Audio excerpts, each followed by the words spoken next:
और उसका 16 वचन।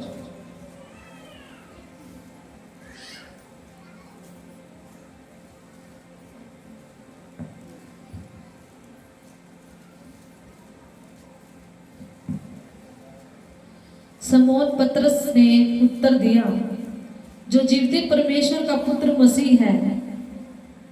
18 वचन।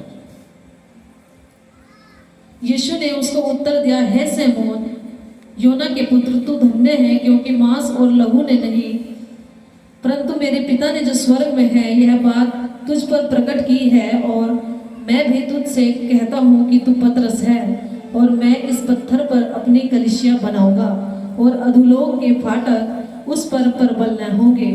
आमीन। क्या कह रहा है यीशु मसीह? तू पतरस है। पतरस का मतलब चट्टान।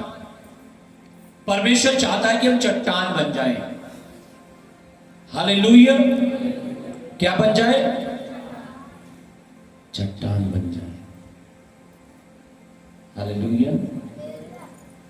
और कह रहा मैं इस पत्थर पर अपनी कलीसिया बनाऊंगा, और अधोलोक के फाटक उस पर कभी प्रबल ना होंगे। आमीन।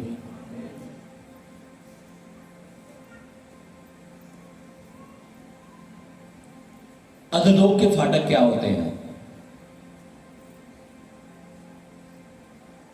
हालेलुया। शैतानी चीजें, दुष्ट आत्माएं, विरोध, विरोधी। हालेलुया। और यीशु मसीह कह रहा है कि ये चर्च, ये कलीसियाएं, ये इंसान की नहीं है। कह रहा है ये मेरी है, और कह रहा है मैं इन्हें बनाऊंगा, और कह रहा है इनके ऊपर कभी अधोलोक के फाटक प्रबल ना होंगे। ट्राई कर सकते हैं, वो कोशिश हो सकती है, लेकिन वो प्रबल नहीं होंगे। वो जीतेंगे नहीं। जीतेगा कौन? परमेश्वर और उसके लोग। उसने कहा तेरे शत्रु जो तुझ पर चढ़ाई करेंगे वे तुझसे हार जाएंगे।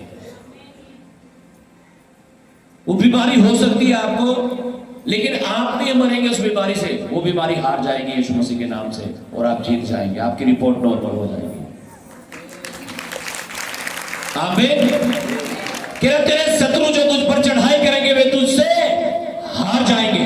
अधोलोक के फाटक तुझ पर कभी प्रबल ना होंगे। क्यों? क्योंकि यीशु मसीह कह रहा मैं स्वयं बनाऊंगा इसे। आमीन। वो हमारी लाइफ को, हमारी कलीसिया को, हमारे जीवन को बनाता है। उसने कहा देख कुम्हार के घर जा। यिर्मयाह से, और वो कुम्हार के घर गया और देखा कि कुम्हार मिट्टी से एक बर्तन बना रहा था, और वो बर्तन जब बना रहा था तो परमेश्वर के वचन में लिखा है कि वो बर्तन जो वो बना रहा था वो बिगड़ गया। तो वो हाथ में बना रहा था ना, तो थोड़ा बहुत उसका हाथ इधर उधर हो गया, तो वो बिगड़ गया बर्तन। और लिखा तब उसने उस मिट्टी से दूसरा बर्तन अपनी समझ के अनुसार बना दिया। और परमेश्वर ने कहा यिर्मयाह सुन, देख जैसे कुम्हार के हाथ में मिट्टी है, क्या तुम मेरे हाथों में ऐसे ही नहीं हो?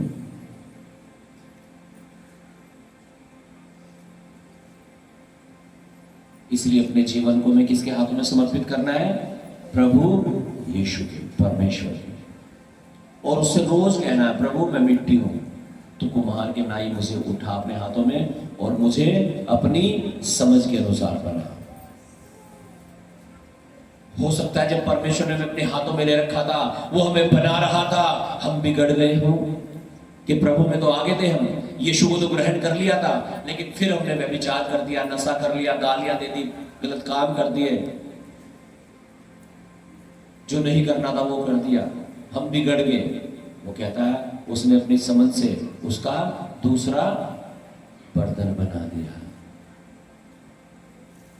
Hallelujah, hallelujah, hallelujah. Yeshu Masih ने कहा तुम जगत के नमक हो, और अगर नमक का स्वाद बिगड़ जाए तो फिर वह किस वस्तु से नमकीन किया जाएगा? आप 1 किलो टाटा का नमक खरीद के लाए बाजार से, आपने 2 कड़छी भर के डाल दी अपनी सब्जी में, लेकिन वो खारी नहीं हो रही, 3 डाल दी तब भी खारी नहीं हो रही, तो क्या करोगे उस नमक का? हाँ, फेंक दोगे ना। यीशु ने कहा तुम जगत के नमक हो, और अगर नमक का स्वाद बिगड़ जाए तो वह फिर किस काम का? क्या करेंगे? उसे उठा के बाहर रास्ते में फेंक देंगे और लोग उस पर चलेंगे और वो पैरों से रोता जाएगा। तो ऐसे ही कई बार हमारी जिंदगी खराब हो जाती है, हम रोते जाते हैं कई बार बहुत सारी बीमारियों से, तकलीफों से, कर्जों से, मुसीबतों से। कारण क्या होता है कि हम अपना स्वाद खो देते हैं, अपना टेस्ट खराब कर लेते हैं। हालेलुया। क्या खराब कर लेते हैं? अपना टेस्ट स्वाद खराब कर लेते हैं कि हम नमक तो है लेकिन नमकीन अब हमें नहीं लग रहे हैं। हमारा जो स्वाद है, हमारा जो टेस्ट है, खारापन जा चुका है। Hallelujah, hallelujah. टेस्टलेस हो गए, अब हम स्वाद रहित हो गए, कोई स्वाद ही नहीं है। तो कह रहा उसे बाहर फेंका जाता है, वो पैरों के तले रोंदा जाता है। ऐसी जिंदगी हो जाती है कई बार हमारी, जब हम अपने स्वाद को खो देते हैं।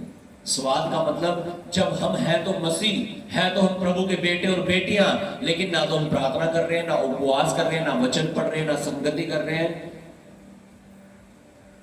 हालेलुया। जो हमें करना चाहिए हम वो नहीं कर रहे। इसका मतलब हमने क्या कर दिया? अपने टेस्ट, अपने स्वाद को खो दिया। हम बिगड़ गए, जैसे वो कुम्हार के हाथ में बर्तन बना रहा था। वो कह रहा है लेकिन उसने अपनी समझ से उसका दूसरा बर्तन बना दिया। और परमेश्वर कह रहा है हे यिर्मयाह देख, जैसे इस कुम्हार के हाथ में ये मिट्टी है, क्या तुम मेरे हाथों में ऐसे ही नहीं हो? बस शर्त क्या है कि तुम अपने आप को मेरे हाथों में सौंप दो। और जब आप अपने आप को, अपनी जिंदगी को, अपने घर को, अपने परिवार को, अपनी परिस्थितियों को, अपनी मुसीबतों को, अपने अच्छे को, अपने बुरे को, सारी चीजों को प्रभु के चरणों में, उसके सामर्थ्य हाथों में देना शुरू कर दोगे ना, तो प्रभु इतना ब्यूटीफुल बनाएगा, इतना खूबसूरत बनाएगा आपकी लाइफ को। आप बिल्कुल स्वाद से भरे हुए होंगे। यीशु के नाम से मैं कह रहा हूं, आप उस नमक के समान होंगे जिसमें पूरा नमकीन है वो। हालेलुया। इसका मतलब आप एक ऐसे विश्वासी होंगे जो आत्मा से भरा हुआ है, वरदानों से भरा हुआ है, पवित्र आत्मा से भरा हुआ है। वो प्रार्थना भी करता है, वो वचन भी पढ़ता है, वो संगति भी करता है, वो दशमांश भी देता है, वो बपतिस्मा भी ले लिया है, प्रभु भोज भी लेता है। ऐसा जीवन बनाने का यीशु कह रहा है मैं अपनी कलीसिया स्वयं बनाऊंगा। और अधोलोक के फाटक, जब वो आप ऐसे बन जाएंगे जैसा यीशु मसीह बनाना चाहता है, तो कोई अधोलोक के फाटक आपकी लाइफ पर, आपकी बॉडी पर, आपके घर पर परपल ना होंगे, क्योंकि यीशु आपकी रक्षा करेगा और आपको बचाएगा। वो कहता है तेरे शत्रु आएंगे तो तुझ पर चढ़ाई करने के लिए, लेकिन मैं उन्हें 7 मार्गों से भगा दूंगा। आज आपके शत्रु 7 मार्गों से भाग रहे हैं। हर बैड न्यूज कैंसिल हो चुकी है, आपकी रिपोर्ट्स नॉर्मल हो चुके हैं यीशु के नाम से। Jesus, hallelujah, thank you Lord Jesus. एक वचन और मैं पढ़ूंगा, लूका रचित सुसमाचार उसका 18 अध्याय और उसका 9 से लेकर के 14 वचन तक।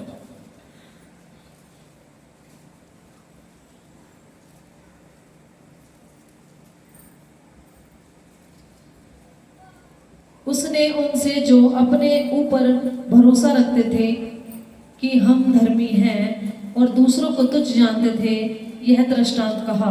किस बात के लिए दृष्टांत कहा यीशु मसीह ने? लिखा है उसने उनसे जो अपने ऊपर भरोसा रखते थे कि हम क्या है? धर्मी है। अरे हमारे से बड़ा है कोई प्रार्थना करने वाला, उपवास करने वाला, वचन पढ़ने वाला, दशमांश देने वाला है कोई हमारे से ऊपर? अपने ऊपर विश्वास करते थे, परमेश्वर के नहीं। किसके ऊपर? और दूसरों को क्या जानते थे? तुच्छ। अरे थारे बस का है क्या? कौन हो तुम? हालेलुया। और अपने आप को क्या समझ रहे थे?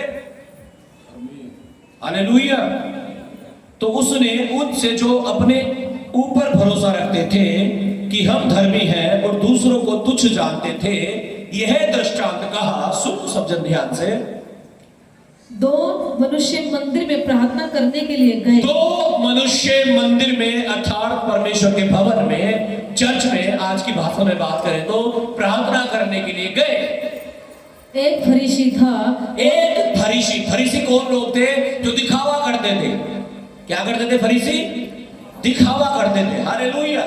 तो एक तो दिखावा करने वाला है, फरीसी है, और दूसरा चुंगी लेने वाला। और दूसरा चुंगी लेने वाला एक ऐसा इंसान जो टैक्स कलेक्टर है, जो चुंगी लेता है।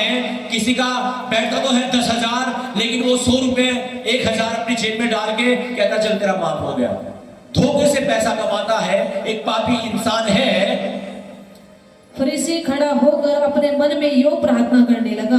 फरीसी जो दिखावा करने वाला था, वो अपने मन में खड़ा होकर यूं प्रार्थना करने लगा, हे परमेश्वर, मैं तेरा धन्यवाद करता हूँ। हे परमेश्वर, मैं तेरा धन्यवाद करता हूँ कि मैं दूसरे मनुष्य के समान अंधेर करने वाला, अन्यायी और व्यभिचारी नहीं। कह रहा मैं इसके समान जो खड़ा था मेरे पड़ोस में, इसके जैसा नहीं हूं मैं। अधर्मी, अन्यायी, अंधेर करने वाला, और न इस चुंगी लेने वाले के समान हूँ। ना इस चुंगी लेने वाले के समान हूँ। मैं सप्ताह में 2 बार उपवास रखता हूँ। सप्ताह में कितनी बार? 2 बार तो उपवास करूं मैं, मंगल को और शुक्रवार को। मैं अपनी सब कमाई का 10वां अंश भी देता हूँ। 1 रुपए का 10वां अंश निकालता हूं मैं। और परंतु चुंगी लेने वाले ने दूर खड़े होकर स्वर्ग की ओर आंखें उठाना भी न चाहा। और चुंगी लेने वाला दूर खड़ा होकर के स्वर्ग की ओर आंखें भी नहीं उठा पा रहा। क्यों? क्योंकि एहसास है मैं पापी हूं। हालेलुया। आंखें भी नहीं उठा पा रहा और कह रहा है, अपनी छाती पीट कर कहा, अपनी छाती पीट पीट कर कहा, हे प्रभु मुझे माफ कर। है ना? हे परमेश्वर, मुझ पापी पर दया कर। हालेलुया। पश्चाताप के साथ, तौबा करते हुए, पापों की क्षमा मांगते हुए प्रभु के चरणों में आ रहा है और कह रहा छाती पीट पीट कर, हे प्रभु मुझ पर दया कर।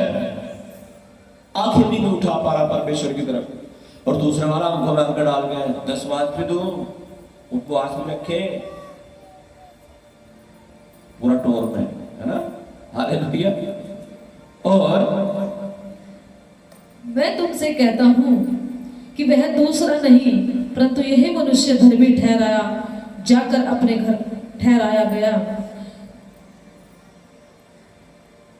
परंतु यही मनुष्य धर्मी ठहराया जाकर अपने घर गया। और क्योंकि जो कोई अपने आप को बड़ा बनाएगा वह छोटा किया जाएगा, और जो अपने आप को छोटा बनाएगा वह बड़ा किया जाएगा। अब आप बताओ इन दोनों में से किसकी प्रार्थना सुनी गई? जो 2 दिन उपवास करता था, 10वां अंश देता था, धर्मी था उसकी, या जो अपने आप को पापी बोल रहा था कि मैं पापी हूं प्रभु मुझ पापी पर दया कर? किसकी प्रार्थना सुनी गई? किसकी? पापी की, जो पश्चाताप कर रहा था, जो तौबा कर रहा था।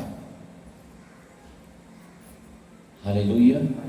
लेकिन जो अपने आप को बड़ा बनाएगा ना, वो छोटा किया जाएगा। और जो वो अपने आप को छोटा करेगा, नम्र करेगा, दीन करेगा, परमेश्वर कह रहा मैं उसे बड़ा कर दूंगा।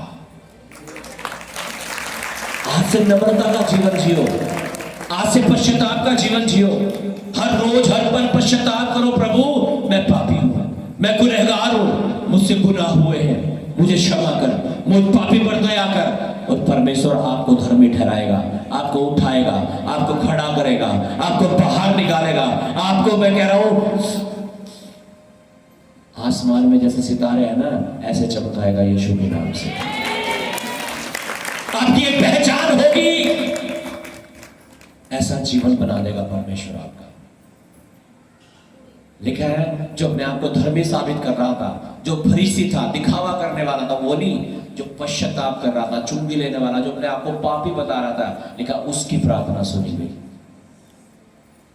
कई बार हम सेल्फ राइचियसनेस में आ जाते हैं कि मैं बहुत धर्मी हूं। क्या हूं मैं बहुत ही धर्मी हूं, मेरे से बड़ा प्रार्थना करने वाला तो कोई भी नहीं है, मेरे से ज्यादा बाइबल पढ़ने वाला नहीं कोई भी है, 10वां मैं बढ़िया टाइम से देता हूं। हालेलुया। परमेश्वर को ये पसंद नहीं है। परमेश्वर को क्या पसंद है? हालेलुया। जब हम नम्र करते हैं, अपने आप को छोटे हो जाते हैं, पश्चाताप करते हैं, गलतियों को मानते हैं अपनी, कह रहा प्रभु मुझ पापी पर दया कर। गलती मान रहा कि मैं पापी हूं। अगर आप आप चाहते हो परमेश्वर आपकी प्रार्थनाओं को सुने, तो आपको पश्चाताप के साथ प्रभु के चरणों में आना है। और मैं कह रहा हूं जो भी आप मांगेंगे आपको मिलेगा, यीशु मसीह के नाम से। आमीन।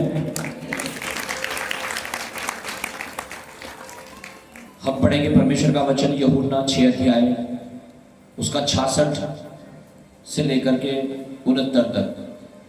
John chapter 6 verse 66 to 69।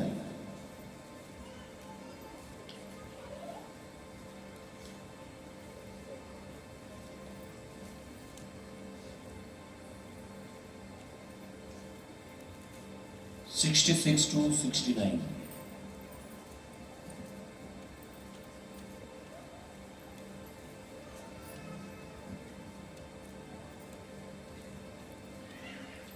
इस पर उसके चेलों में से बहुत से उल्टे फिर गए और उसके बाद उसके साथ न चले। तब यीशु ने उन बाहरों से कहा, क्या तुम भी चले जाना चाहते हो? हालेलुया। यीशु ने अपने चेलों को कुछ शिक्षा दे दी। अब वो शिक्षा, जब शिक्षा मिलती है ना, टीचिंग मिलती है, तो बहुत सारे लोगों को बुरा भी लग जाता है। यार ये 10 वर्ष की बात करो जाओ, है ना। कुछ लोगों के दिमाग में यूं भी आता है, यार ये 10 वर्ष कहो जाओ पास्टर जी। जब शिक्षा मिलती है ना, तो कई लोगों को बुरा भी लग जाता है। हालेलुया। तो ऐसे ही यीशु मसीह ने शिक्षा दी अपने देह के बारे में और अपने लहू के बारे में। और ये कहा यीशु ने कि जो मेरे लहू को नहीं पीता और मेरे देह मेरे मांस को नहीं खाता, वो स्वर्ग के राज्य में नहीं जा सकता, वो उद्धार नहीं पा सकता। अब कुछ लोगों को यार यीशु मसीह का मांस खाएंगे क्या हम, यार यीशु का लहू पिएंगे क्या हम। हालेलुया। अब ये बात बड़ी कड़वी लगी कुछ लोगों को, और लिखा है ये सुन करके बहुत सारे लोग क्या हो गए, उल्टे फिर गए। कैसे फिर गए? तो जब हम शिक्षा सुनते हैं कई बार, टीचिंग सुनते हैं कई बार, हालेलुया, तो हो सकता है कि पीछे फिर जाए बहुत सारे लोग। हालेलुया। क्योंकि ये दवाई थोड़ी कड़वी लगती है ना, और कड़वी दवाई पसंद नहीं होती किसी को भी। हालेलुया। सबको सॉफ्ट सॉफ्ट मामला चाहिए, बिल्कुल मुलायम मुलायम सा। हालेलुया। हालेलुया। अब यीशु मसीह कहने लगा, इस पर उसके चेलों में से बहुत से उल्टे फिर गए और उसके बाद उसके साथ न चले। और लिखा है तब यीशु ने उन बाहरों से कहा, क्या तुम भी चले जाना चाहते हो? तुम्हारी भी छूट है भाई, तुम भी जाना चाहते हो तो जाओ, कोई प्रॉब्लम नहीं है। हालेलुया। अभी पिछले दिनों ऐसा ही हुआ हमारे चर्च में, 3 परिवार चले गए। कारण क्या था कि जो गलत था उसके बारे में उन्हें शिक्षा दी गई। हालेलुया। हालेलुया। कि ये गलत कर रहे हो तुम, ये पाप है। हालेलुया। अब अगर पाप भी करने से रोकेंगे लोगों को, हालेलुया, हालेलुया, और वो उसमें भी बुरा मानेंगे। पुराने नियम में पता आपको क्या होता था? पुराने नियम में जो भविष्यवक्ता होते थे वो डायरेक्ट जाके बोल देते थे, ए भैया तेरे जीवन में ये। नातान नबी गया दाऊद राजा के पास और कहने लगा, है राजा दाऊद ऐसे ऐसे हुआ। और जब कहानी बताई ना दाऊद को, तो दाऊद को भी गुस्सा आ गया, क्योंकि कहानी बताई गई थी भेड़ बकरियों की। कह रहा है एक आदमी बहुत जोरदार था, ताकतवर था, उसने कमजोर की भेड़ ले ली। कौन है वो मेरे राज्य में, उसे पकड़कर लाया जाए, उसे दंड दिया जाएगा। राजा को, दाऊद को गुस्सा आ गया, कहने लगे राजा तू ही तो है वो। हाँ, हालेलुया। डायरेक्ट बोल दिया राजा को, जाके तूने ये किया है। राजा हिजकिय्याह के बारे में लिखा, वो बीमार हुआ और मरने पर था, और परमेश्वर का दास यशायाह उसके पास जाकर के कह रहा है, ए हिजकिय्याह तू मरने पर है, परमेश्वर ने बोला है। मुंह पे जाके बोल दिया डायरेक्ट। हालेलुया। हालेलुया। और लिखा है राजा हिजकिय्याह रो रो कर प्रार्थना करने लगा और परमेश्वर ने उसकी उम्र 15 साल और बढ़ा दी। दाऊद के बारे में लिखा है उसने तौबा की, उसने पश्चाताप किया और परमेश्वर ने उसे अनुग्रह दे दिया। आप सोचो अगर प्रभु के दास जाकर उन्हें ना बता दे कि तुम गलत हो, तुम्हें अपनी गलती सुधारनी है, तो मर जाते, वो नाश हो जाते, वो नरक में चले जाते, लेकिन वो बचाए गए यीशु के नाम से। जब आप शिक्षा को सुनते हो तो आपको भी बुरा नहीं मानना, करेक्शन करना है, यहां गलती थी उसे सुधारना है। आमीन, हालेलुया, हालेलुया। लिखा तब यीशु ने उन पहाड़ों से भी कहा, अगर तुम भी जाना चाहते हो तो चले जाओ।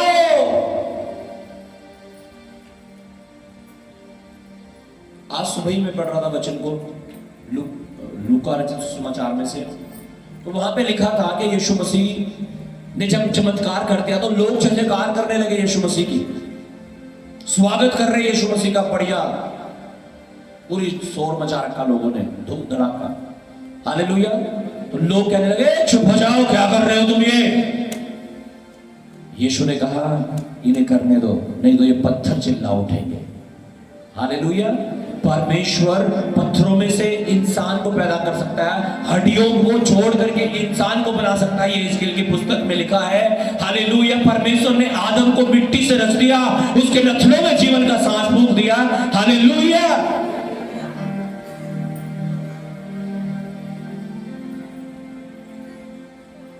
तो यीशु मसीह चेले बहुत बना सकता है अपने, कोई दिक्कत नहीं, इसलिए कह रहा है तुम जाना चाहते हो तो जाओ।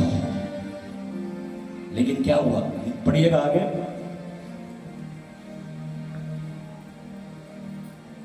शमौन पतरस ने उसको उत्तर दिया, हे प्रभु, हम किसके पास जाएं?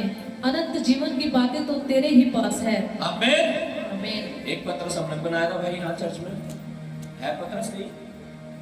पतरस गायब कर दिया भाई, है? ठीक है, हालेलुया, हालेलुया। शमौन पतरस ने उसको उत्तर दिया, हे प्रभु, हम किसके पास जाएं? अनंत जीवन की बातें तो तेरे ही पास है। Hallelujah, hallelujah. एक वचन और हम पढ़ेंगे, याकूब की पुस्तक। याकूब की पुस्तक हम नहीं पढ़ेंगे, हम पढ़ेंगे पहला कुरिन्थियों 4 अध्याय 14 से 16 तक। ज्यादा टाइम नहीं मैं आपका लेना चाहता, है ना। पहला कुरिन्थियों 4 अध्याय 14 से लेकर 16 वचन तक। मैं तुम्हें लज्जित करने के लिए ये बातें नहीं लिखता। प्रभु का दास कह रहा है, मैं तुम्हें इंसल्ट करने के लिए, लज्जित करने के लिए ये बात नहीं लिख रहा हूं, ध्यान से सुनो। और परंतु अपने प्रिय बालक जानकर तुम्हें चिताता हूं। कह रहा है मैं अपने बच्चे जानकर कि तुम मेरे बेटे और बेटियां हो, ये तुम्हें चेतावनी दे रहा हूं। क्योंकि यदि मसीह में तुम्हारे सिखाने वाले 10,000 भी होते, क्योंकि यदि मसीह में तुम्हारे सिखाने वाले 10,000 भी होते, तो भी तुम्हारे पिता बहुत से नहीं, इसलिए तो भी तुम्हारे पिता बहुत से। कितने पिता हैं तुम्हारे? हाँ जी, कितने? आवाज नहीं आ रही यार, बता दो कितने हैं? कितने पापा हैं आपके? हालेलुया। कह रहा है तुम्हारे सिखाने वाले 10,000 भी हो सकते हैं जिनसे तुमने वचन को सीखा है, लेकिन पिता कितने होंगे? कितने? लेकिन तो भी बहु तेरे पिता नहीं है। पिता कितने होते हैं? एक तो वो जिसने हमें शरीर में पैदा किया, हालेलुया, और एक वो जिसने हमें आत्मा में, हालेलुया, जिसे हम अपनी आत्मा का पिता कहते हैं, और उसे हमें बुद्धिमानी के साथ छूटना पड़ता है। आमीन। एक तो वो है जिसके द्वारा हमें सुसमाचार मिला। कई बार लोग कंफ्यूज भी होते हैं कि ये मेरा आत्मिक पिता है, हालेलुया, इसके द्वारा मैं विश्वास में आया, हालेलुया। वो आपके आत्मिक अगुवे हो सकते हैं, लेकिन स्पिरिचुअल फादर की जब बात आती है तो हमें सोच समझ कर चुनना पड़ता है। हालेलुया। मैं परमेश्वर के दास का प्रचार सुन रहा था कल, हालेलुया, तो बोल रहे थे जो हमारे पास्टर होते हैं, जो हमारे स्पिरिचुअल फादर होते हैं, हालेलुया, जब हम उन्हें सुनना शुरू करते हैं, उन्हें देखना शुरू करते हैं, और जो वो करते हैं वो करना शुरू करते हैं, कह रहे तब अभिषेक से भर जाते हैं। इसका मतलब हमारा स्पिरिचुअल फादर कैसे होने चाहिए? आत्मिक होने चाहिए। मैं कंफ्यूज हो गया था एक बार कि यार मैं अब स्पिरिचुअल फादर किसे बनाऊं। 2 बड़े बड़े पास्टर, 2 बड़े बड़े चेहरे मेरे सामने थे, हालेलुया, हालेलुया। और फिर मैं उस कंफ्यूजन से बाहर निकला प्रेयर के द्वारा, और मैंने डिसाइड किया कि मेरे स्पिरिचुअल फादर कौन है? पास्टर चांदना भरसवाल। आमीन, हालेलुया। और जब मैंने ये निर्णय ले लिया कि ये मेरे स्पिरिचुअल फादर हैं, हालेलुया, तो मेरे जीवन में आशीष आनी शुरू हो गई। ये चर्च कुछ नहीं था यहाँ पे, इसका नामो निशान भी नहीं था। हालेलुया, ये चर्च बना, इसका इनॉग्रेशन हुआ। हालेलुया, आमीन। और हमारी सेवकाई जो 10-20 लोगों में थी वो हजारों में चली गई। आमीन, हालेलुया। इतना इफेक्टिव है ये, मैं कह रहा हूं इतना प्रभावशाली है ये, जब हम अपने स्पिरिचुअल फादर को चुन लेते हैं कि ये मेरा स्पिरिचुअल फादर है। आमीन। और लिखा है पिता कितने होते हैं? अब ये भी नहीं कि हम सबको ही पापा कहते फिरेंगे, है ना, तो लोग भी कंफ्यूज हो जाएंगे। वो मूवी देखी थी ना आपने एक बार, सुनील शेट्टी की, है ना, क्या कह रहा था वो बच्चा? मेरे कितने? 2 बाप। तो ऐसे नहीं मनाना कि 2 बाप हैं। कह रहे तेरे सिखाने वाले 10,000 भी हो सकते हैं, नो प्रॉब्लम, लेकिन पिता बहुतेरे नहीं, पिता एक ही है। और वो हमें समझना बहुत जरूरी है कि मुझे किसे फॉलो करना है। आमीन, हालेलुया, हालेलुया, आमीन। अब सोच लो किसी के 10 बाप हैं तो उसे क्या कहा जाएगा? कौन सी संतान कहा जाएगा उसे? व्यभिचार की संतान। कौन सी? साफ सी बात है ना, किसी के 10 बाप है, इसका मतलब उसके मां के कितने पति हैं? 10। तो ये तो व्यभिचार हो गए भाई। हालेलुया। बाइबल तो कह रही तुम आंखों से कुदृष्टि डाल के भी देख लोगे तो वो भी पाप हो जाएगा, मन में सोच लोगे वो भी पाप हो जाएगा। यहां तो 10 की बात आ गई। Hallelujah, hallelujah. इसलिए आत्मिक व्यभिचार से भी हमें बचना है। आमीन, हालेलुया, आमीन। हमारे स्पिरिचुअल फादर की जगह हमें किसी को नहीं दे सकते। हम सीख सकते हैं। हम 10,000 से भी लिखा है, 10,000 से भी सीख सकते हैं, कोई भी बात नहीं। हालेलुया। लेकिन जो हमारे स्पिरिचुअल फादर हैं, हालेलुया, जिन्हें हम अपना आत्मिक अगुवा मानते हैं, हालेलुया, उन्हें सोच समझकर हमें चुनना है। आमीन। विश्वास में मैं आया 2005 में, हालेलुया, लगभग 19 साल पहले मैं प्रभु में आया। हालेलुया, आमीन। और जब मैंने स्पिरिचुअल फादर चुनने का मेरा नंबर आया तो मेरे ख्याल से लगभग 7-8 साल पहली बात है। हालेलुया, आमीन। और तभी से ब्लेसिंग आनी शुरू हुई लाइफ। आप ब्लेस होने जा रहे हो यीशु के नाम से जब आप वफादार होंगे, जब आप ईमानदार होंगे, जब आप अपने अगुवे की अगुवाई में चलेंगे। आमीन। जब आप ये निर्णय लेंगे कि हाँ ये मेरे स्पिरिचुअल फादर है। आमीन। और वो होने चाहिए जहां पे चर्च में काम होते हैं। कौन से काम? चंगाई के काम, पवित्र आत्मा के काम, अद्भुत काम जो परमेश्वर दिखाता है वो होते हैं। हालेलुया, आमीन। जी पढ़िएगा आगे।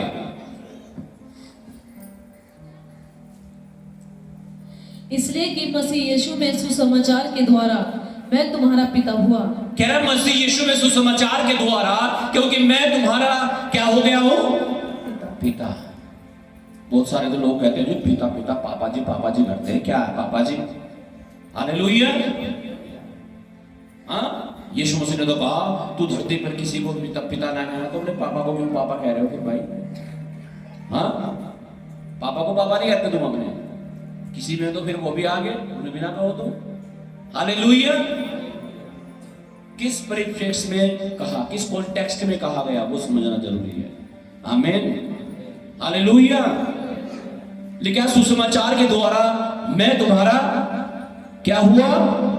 पिता हुआ। और इसलिए मैं तुमसे विनती करता हूँ, इसलिए मैं तुमसे विनती करता हूँ कि मेरी सी चाल चलो, कि मेरी सी चाल चलो। Imitate me as I imitate Christ. जैसे मैं मसीह की सी चाल चलता हूँ वैसे ही तुम मेरी सी चाल चलो।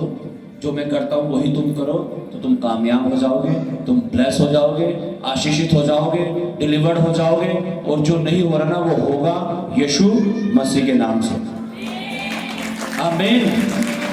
लेकिन अगर हम आत्मिक व्यभिचार में फंस जाएंगे कि यहाँ भी वहां भी वहां भी वहां भी, एक चुन लो भाई, एक चुन लो। परमेश्वर भी एक ही है हमारा, कलीसिया भी एक हो, आमीन, पास्टर भी एक हो जिसे हम फॉलो करें, आमीन।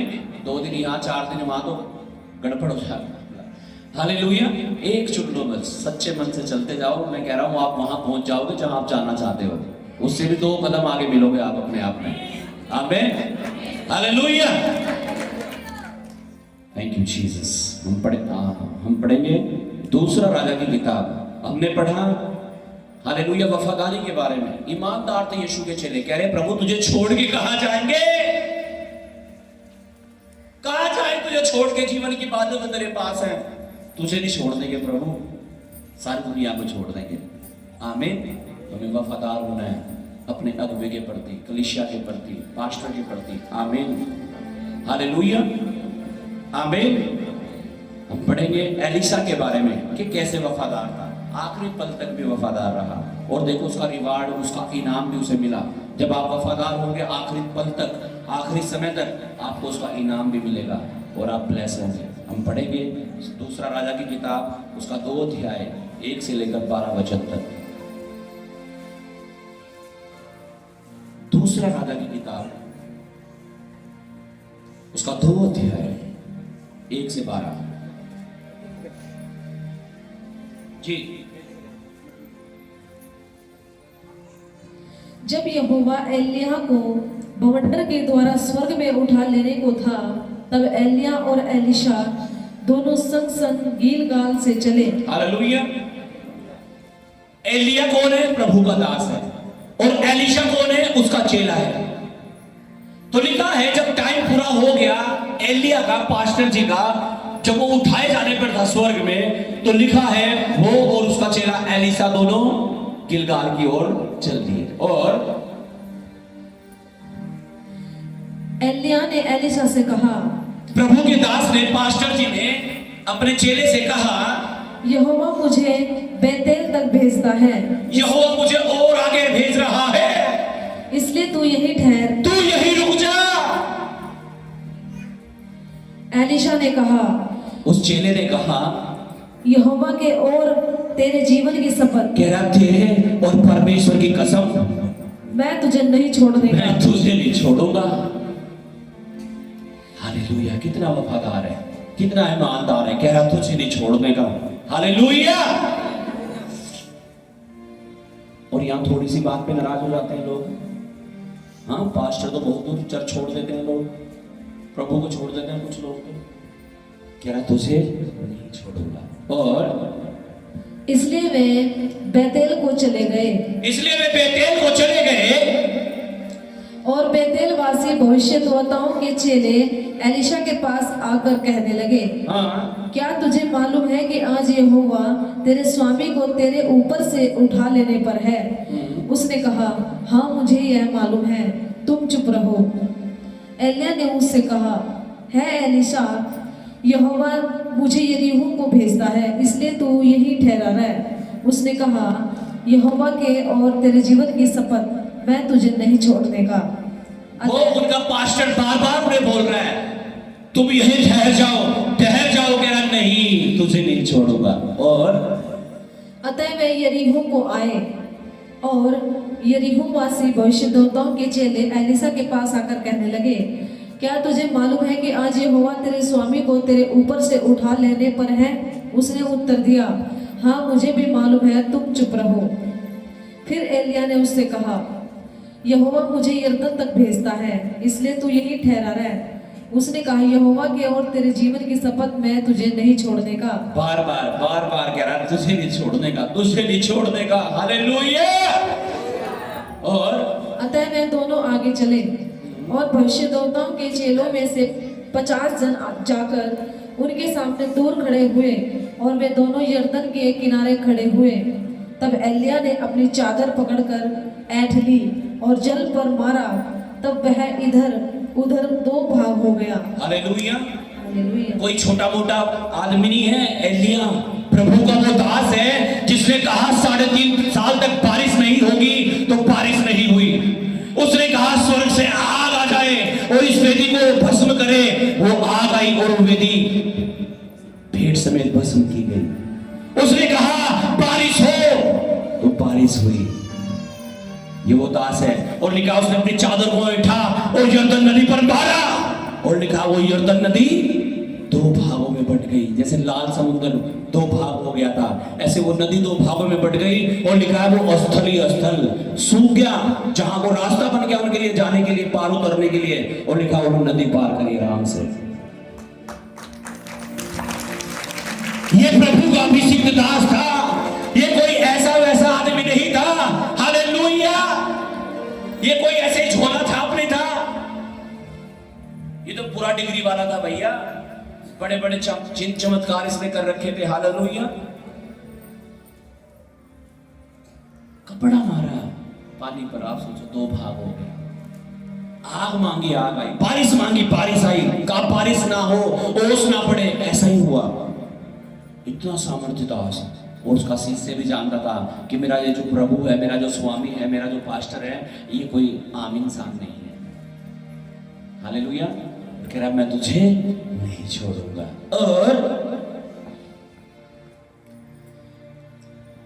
उनके पार पहुंचने पर एलिया ने एलिशा से कहा, इससे पहले कि मैं तेरे पास से उठा लिया जाऊं, जो कुछ तू चाहे कि मैं तेरे लिए करूं वह मांग। हालेलुया। कह रहा भाई देख अब मेरा टाइम आगे जाने का, अब इससे पहले कि मैं उठा लिया जाऊं, जो तू चाहे वो मांग ले। ठीक है पास्टर जी, फिर यह कार मुझे दे दियो, जो आपकी कार है वो मुझे दे दियो। मांगने की बात आ रही ना, चल भाई मैं तो जा रहा हूं, अब जा, अब तू मांग ले जो तुझे चाहिए। फिर ये सारा एक काम करो, जो वो प्लॉट मुझे दे दियो फिर। हाँ अजी जो खाते में पैसे पड़े ना वो देंगे तुम मुझे, और क्या, आप तो जा ही रहे हो। कह रहा मांग। हालेलुया। क्या कह रहा है? मांग तुझे क्या चाहिए। अक्सर अगर मैं आज प्रार्थना में यहाँ बोलूँ ना, मैं बोलता हूँ अक्सर, पवित्र आत्मा बोलता है कि इनको बोल क्या मांगना है। हालेलुया। और आप क्या मांगते हैं? आप कोई मांगता होगा प्रभु इतना सा ठीक हो जाए बस, कोई कहता होगा प्रभु बस सरकारी नौकरी मिल जाए, कोई कहता होगा प्रभु ये कर्ज खत्म हो जाए बस मेरे, तो कोई कहता होगा मेरा घर बन जाए बस, कोई कहती होगी प्रभु मेरा पति दारू छोड़ दे, कोई कहता होगा भैया एलर्जी बहुत परेशान कर रही है हट जा बस। हालेलुया। यही तो मांगते हैं अक्सर हम। क्या मांगते हैं? हाँ? कोई कहता होगा बस मेरी शादी अच्छी सी जगह हो जाए। हालेलुया। हालेलुया। हाँ सपने देखते होंगे कुछ लोग तो रात में बात चल रही थी ना शादी की, वो धूम फिल्म की बात भी आ गई थी, बल्कि अली था उसमें धूम फिल्म में ना, एक अली है ना, बाइक चलाता था वो, तो जिस भी लड़की को देख लेता था ना वो एकदम से सपने देखने लगता था कि इसकी शादी हो रही है ना, एकदम से फिर उसकी आंखों वो होश में आता था। तो कुछ लोग होते हैं ऐसे भी, किसी को देख लिया तो सोच रहे हैं मेरी बस इसके साथ बस शादी, कोई लड़के को देख लिया बस इसके साथ हो शादी। हालेलुया। लेकिन हकीकत कुछ और ही होती है।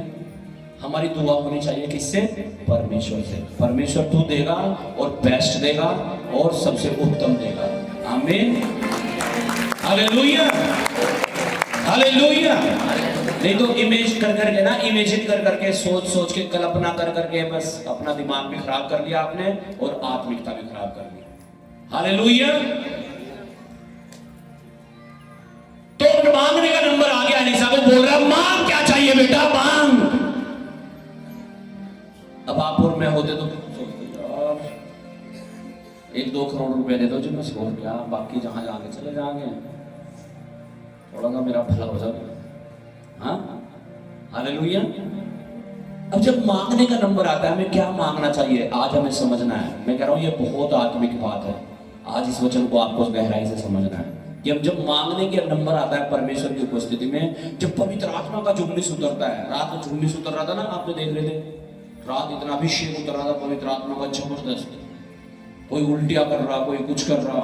हालेलुया। हालेलुया। तो मोमेंट जब आता है होली स्पिरिट का, पवित्र आत्मा का, हालेलुया, उस मोमेंट में हम क्या मांगते हैं परमेश्वर से, वो बहुत मायने करता है। हालेलुया।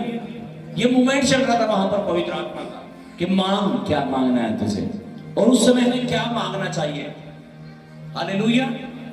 अमेरिका में ग्रीन कार्ड होते हैं। क्या होते हैं? Green card. और जिनके पास ग्रीन कार्ड होता है उन्हें राशन फ्री में मिलता है, उनके खाते में पेंशन आती है, उनके बिजली के बिल नहीं आते, सब कुछ फ्री उनके लिए उस देश में, अगर ग्रीन कार्ड है तो। एक चीज और सब कुछ मिल रहा है उसके द्वारा ही। तो आज हम सीखेंगे आत्मिक जीवन में कि अगर वो एक चीज हमें मिल जाए जिससे सब कुछ मिल सकता है तो क्यों ना उसे ही ले ले भैया। हालेलुया। नहीं तो ये सर का दर्द ठीक होगा ना तो फिर टांग में आ जाएगा। आप सोचते हो यार यहाँ कर्जे खत्म हुए तो कुछ और अगली बात आ जाएगी। हालेलुया। शादी के लिए कर रहे थे, शादी होगी, अब अरे यार बच्चे नहीं हो रहे। हालेलुया। हालेलुया। तो बेहतर है क्या कर लेने? ग्रीन कार्ड ले लें परमेश्वर से। आमीन। और वो ग्रीन कार्ड मिला एलिशा को। आइए देखते हैं क्या था वो। जी।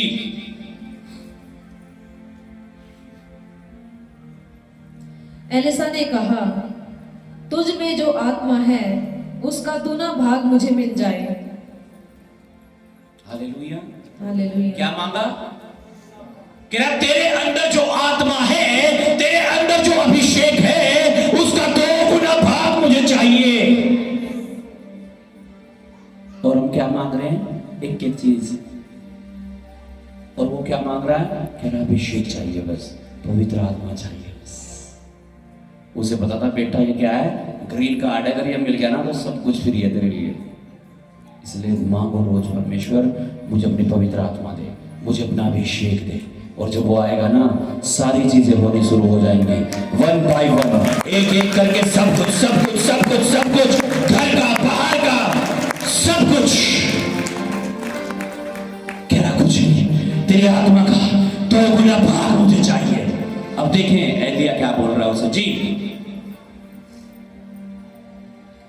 एलिया ने कहा, तूने कठिन बात मांगी है। क्या तूने कठिन बात मांग ली यार, लेकिन फिर भी कोई बात नहीं, सुन। तो भी यदि तू मुझे उठा लिए जाने के बाद देखने पाए तो तेरे लिए ऐसा ही होगा, नहीं तो न होगा। हालेलुया। कह रहा अगर तू मुझे, जब मैं उठाया जाऊंगा, अगर तू मुझे देखता रहे, कह रहा तो ऐसा ही होगा। आमीन। और देखते क्या हुआ। जी।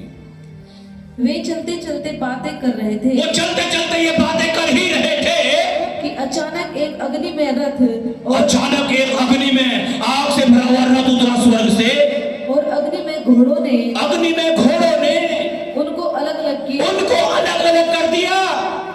और एलिया बवंडर में होकर, और एलिया बवंडर में, जैसे शक्तिमान आता था ना, ऐसा सोच लो थोड़ा सा। हालेलुया। उस बवंडर में एलिया होकर स्वर्ग पर चढ़ गया। होकर स्वर्ग पर चढ़ गया।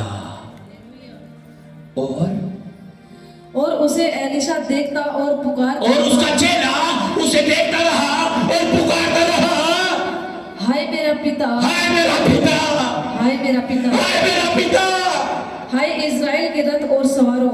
हाय इज़राइल के रथ और सवारों। क्या कह रहा है अपने पास्टर को? क्या कह रहा है अपने पास्टर को? क्या कह रहा है? पिता। क्या कह रहा है? पिता। हाय मेरा पिता, हाय मेरा पिता। हालेलुया। हालेलुया। हालेलुया। और जब वह उसको फिर देख न पड़ा तब उसने अपने वस्त्र पकड़े और फाड़ कर 2 भाग कर दिया। फिर उसने एलिया की चादर उठाई जो उस पर से गिरी थी और वह लौट गया। आमीन।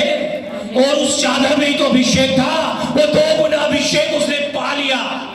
आप जब आगे बढ़ेंगे, वो यरदन नदी के पास दोबारा गया और यरदन नदी में उस चादर को मारा और कहा एलिया का परमेश्वर कहाँ है? और लिखा है वो यरदन नदी 2 भाग हो गई और वो पार उतर गया। और बड़े बड़े चिन्ह चमत्कार एलिशा ने किए। एलिया से भी 2 गुना ज्यादा चमत्कार उसने किए। अपने पास्टर से भी 2 गुना ज्यादा चमत्कार उसने किए। 2 गुना अभिषेक आ गया उसके ऊपर। जब अभिषेक आएगा ना आपके जीवन में, जो आप नहीं कर पाते वो भी आप करेंगे यीशु के नाम से। और आज ही पवित्र आत्मा का अभिषेक आपके ऊपर आने जा रहा है। अगर आप तैयार हैं, अगर आपने अपने आप को शुद्ध और पवित्र कर लिया, तो मैं कह रहा हूं परमेश्वर आपकी जिंदगी, आपकी लाइफ, आपकी हर चीज को बदलने जा रहा है। क्योंकि उसका अभिषेक आपके ऊपर आने जा रहा है। और परमेश्वर के वचन में इस प्रकार से लिखा है, जब अभिषेक का जुआ आएगा तेरे सारे जुए टूट जाएंगे। आज वो शैतान के जुए, व्यभिचार के जुए, लहसों के जुए, पाप के जुए, बीमारियों के जुए यीशु के नाम से टूटने जा रहे हैं आपकी लाइफ से। सब जन खड़े हो जाए खुदावंद की हजूर उसकी उपस्थिति में, अपने हाथों को उठा करके Jesus thank you Lord, hallelujah. अपने हाथों को उठाएं, सब जन अपनी आंखों को बंद करें। हालेलुया। आज आपको देखना आप कितने वफादार हैं। एलिसा एलिया के साथ इतना वफादार था कि आखिरी टाइम तक भी साथ दे रहा था। कह रहा था तेरे जीवन की शपथ तुझे नहीं छोड़ूंगा। दुगुना अभिषेक से भर चुका था, दुगुना अभिषेक उसकी जिंदगी में आ चुका था, बड़े बड़े चिन्ह चमत्कार वो कर रहा था। आप कितने वफादार हैं आज? प्रार्थना बेसिक चीज है मसीह जीवन में, प्रार्थना करना। आप कितने वफादार हैं प्रार्थना करने के लिए? कितने वफादार हैं उपवास करने के लिए, वचन पढ़ने के लिए, मनन करने के लिए, दशवांश बीजों को बोने के लिए और अन्य जो काम है उन्हें करने के लिए जो परमेश्वर ने एक मसीह को बताए हैं? कितने वफादार हैं मेरे प्रियो। मैनी टाइम, बहुत बार हमारे पापों के कारण हमारी प्रार्थनाएं परमेश्वर तक नहीं पहुंचती हैं। परमेश्वर की योजना है, बाइबल में लिखा यिर्मयाह 29:11 में परमेश्वर कहता है मेरी योजनाएं तेरी भले की है। वो तो हमारा भला करना चाहता है, लेकिन हमारे पापों के कारण हमारे काम बिगड़ जाते हैं, परिस्थितियां खराब हो जाती है। आज परमेश्वर आपको उनसे बाहर निकालना चाहता है। आज पवित्र आत्मा को पुकारो सबसे, आज अपने गुनाहों को मान लो। लिखा है वो चुंगी लेने वाला बिलख बिलख कर रो रो कर अपने छाती को पीट पीट कर कह रहा था, हे प्रभु मुझ पर दया कर। और लिखा है उसी की प्रार्थना सुनी गई। आज अंगीकार करो, आज तौबा करो अपने गुनाहों से। आज अगर कुछ मांगना है तो वो अभिषेक मांगो। आज अगर कुछ मांगना चाहते हो तो पवित्र आत्मा को मांगो। और जब पवित्र आत्मा आएगा, जब उसका अभिषेक आपके ऊपर आएगा, मैं कह रहा हूं सब कुछ हो जाएगा, सब कुछ हो जाएगा। एवरीथिंग, सब कुछ, हर उस गड्ढे से परमेश्वर आपको निकालने जा रहा है जिसमें आप हैं। चाहे वो पाप का है, नशों का है, व्यभिचार का है, कर्जों का है, बेरोजगारी का है। जीसस हर एक को निकाल देता।